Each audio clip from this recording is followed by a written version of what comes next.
Hey everyone! Welcome back to our channel. If you're new here, I'm Your Name, and today we're diving into a topic that many of us face at some point in our lives: how to choose between paying off debt and saving for the future. It might sound simple, but this decision can significantly impact your financial health. So, grab a cup of coffee and let's get started. Now, before we jump into the details, let me ask you a question. Have you ever found yourself in a situation where you had to decide whether to pay off a credit card or save for an emergency fund? If so, you're not alone. Making this choice can be challenging, especially when both options seem equally important. So, how do you navigate this dilemma? Let's break it down into a few key considerations. First up, let's talk about interest rates. This is crucial. If you have high interest debt, like credit card debt, typically around 15% to 25%, it can be beneficial to focus on paying that off first. Why?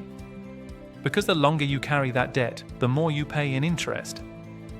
For example, if you have a $5,000 credit card balance with a 20% interest rate and you only make minimum payments, you could end up paying over $7,500 in total interest over time. Ouch! On the other hand, if your debt is low interest, like a student loan at 3% or 4%, it might make more sense to put some money towards savings instead.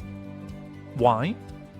Because the returns on savings accounts or investments can sometimes outpace the interest you'd pay on low interest debt. Next, let's consider building an emergency fund. Financial experts often recommend having 3 to 6 months' worth of living expenses saved up.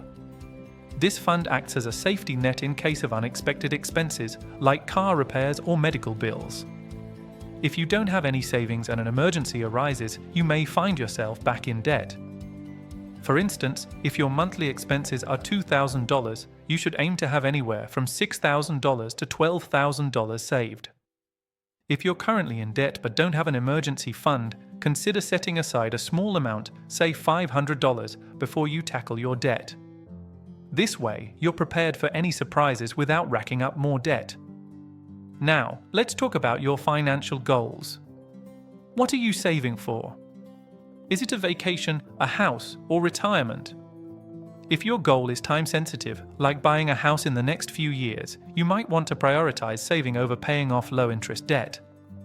Conversely, if you're aiming for financial freedom or a debt-free life, then aggressively paying down debt may take precedence.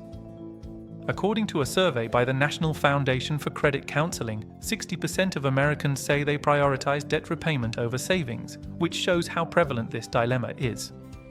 However, balance is key.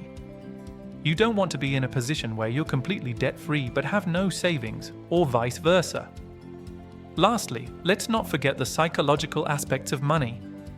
If you're someone who feels stressed out about debt, paying it off might provide a sense of relief and empowerment. The same goes for saving. Having money in the bank can give you peace of mind.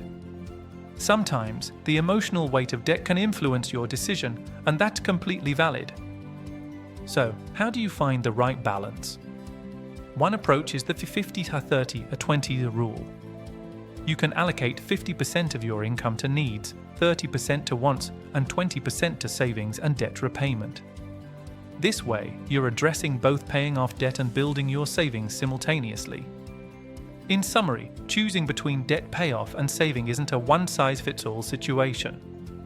It requires a careful examination of your interest rates, the importance of an emergency fund, your financial goals, and even your emotional well-being. Remember, striking a balance is key.